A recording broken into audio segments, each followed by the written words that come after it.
How to permanently ban a TikTok account. First of all, open up the TikTok application on your phone. You will then be taken to the TikTok homepage.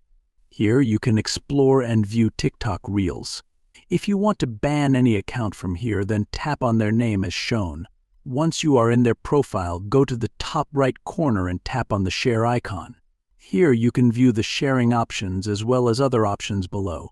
Go to the bottom and tap on Report. Then tap on Report Account. Then select a reason why you want to report this account.